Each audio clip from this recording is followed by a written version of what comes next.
Assalamualaikum warahmatullahi wabarakatuh. Kembali bersama saya Rani Semarang yang kita stay di channel yang sama seperti biasa bersama Riada Course. Ya, seperti biasa saya akan memberikan materi-materi yang mengenai bahasa Inggris, yang mengenai speaking, grammar, conversations, dan lain sebagainya, yang mengenai model-model dasar kita untuk menjadi seorang pemula speaker English. Ya, for the beginners English. Ya, hari ini pembahasan yang akan kita jelaskan, yang akan saya paparkan itu adalah modal dasar kita atau langkah-langkah, trik dan strategi atau metode kalian ketika kalian ingin membuat sebuah sentence.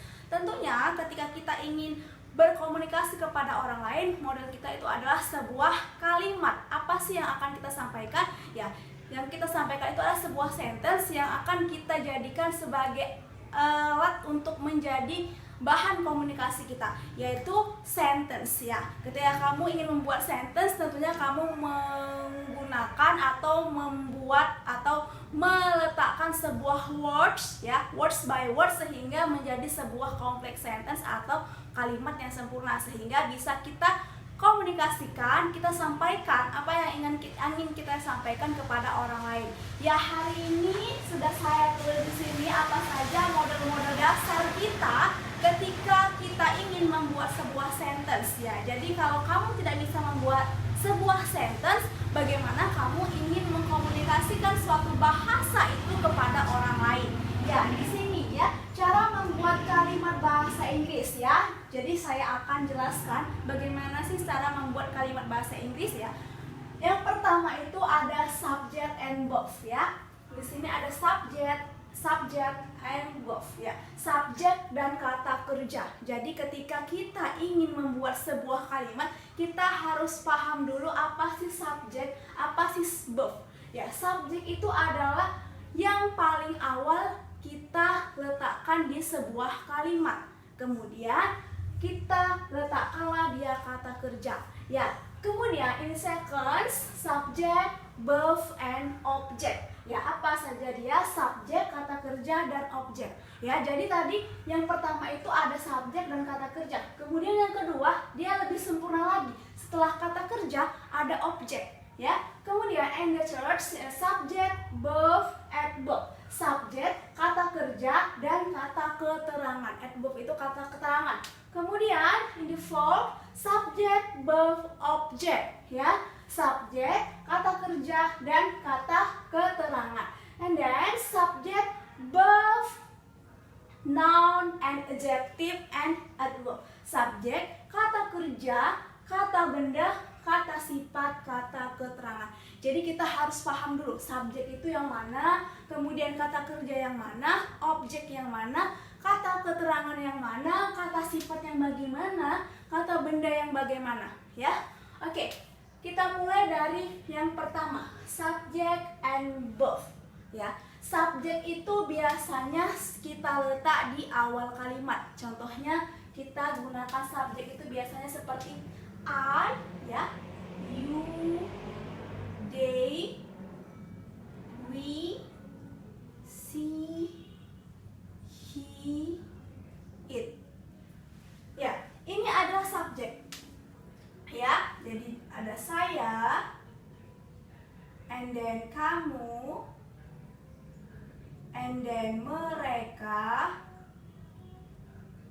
and then kita, and then dia perempuan,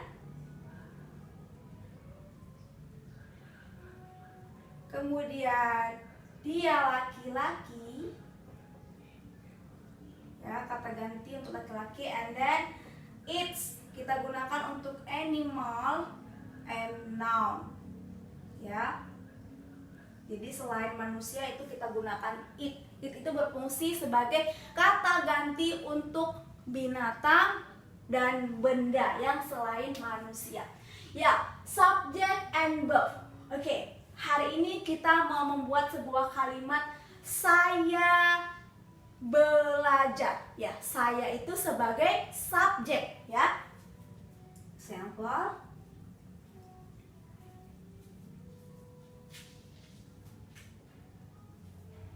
Saya belajar.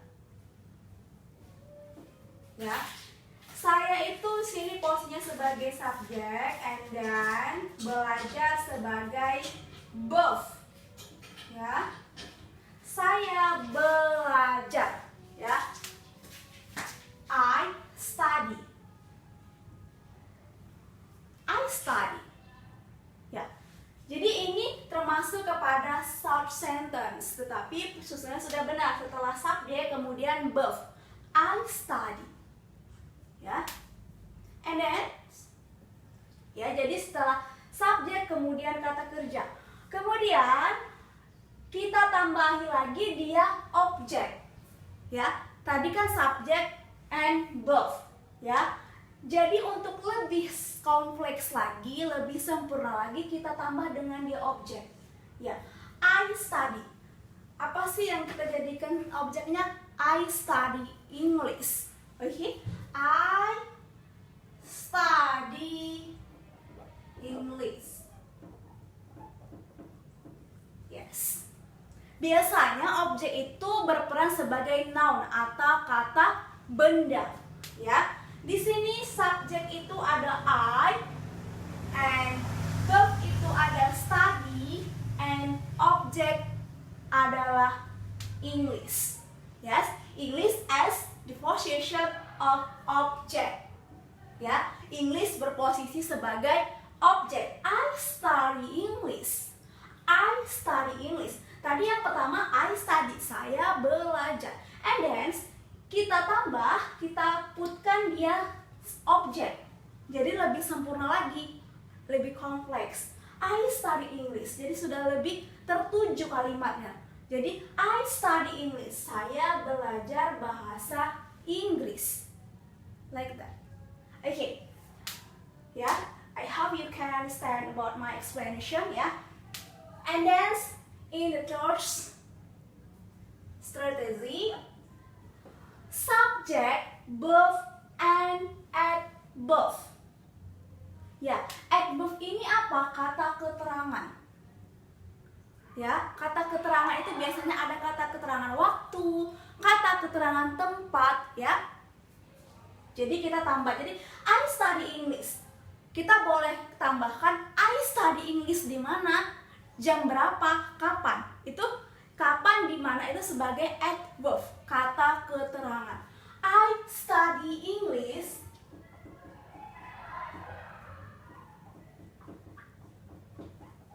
every day.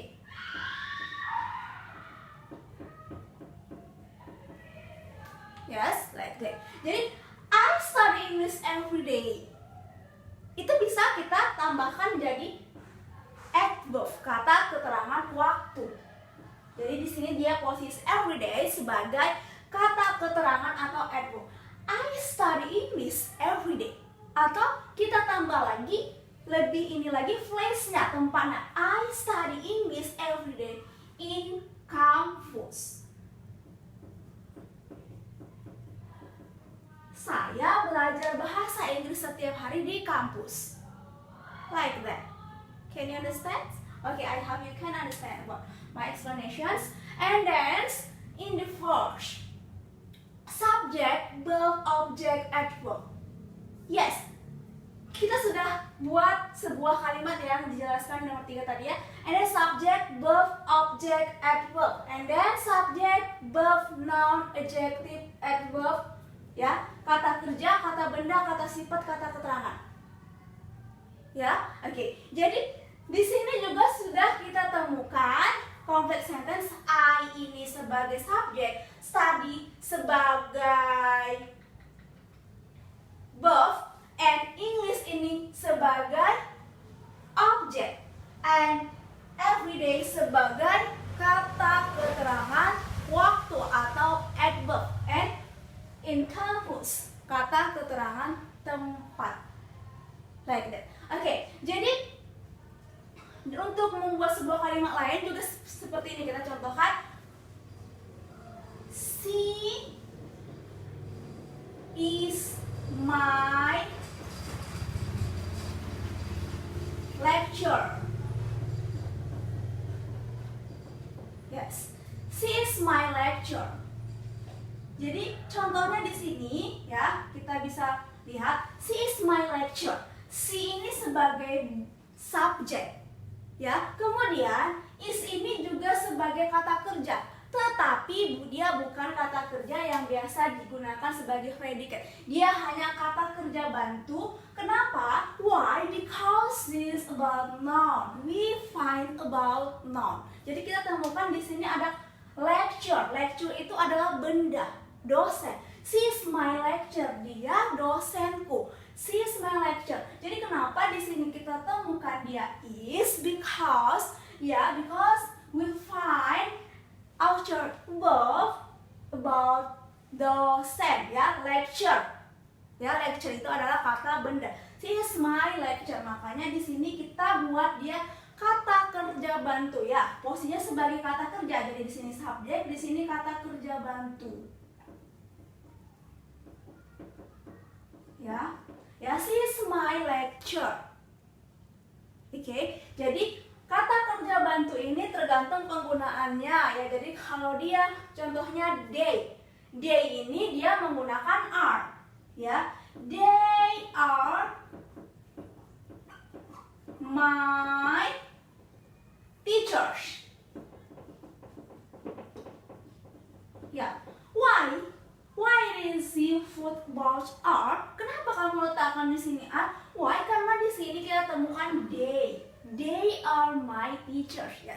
Sebelumnya kita sudah jelaskan di video-video yang sebelumnya tentang penggunaan is, am, are, and then do and does. Jadi tentunya saya harap kalian sudah paham kenapa dia di sini menggunakan are, kenapa dia di sini menggunakan is. Ya.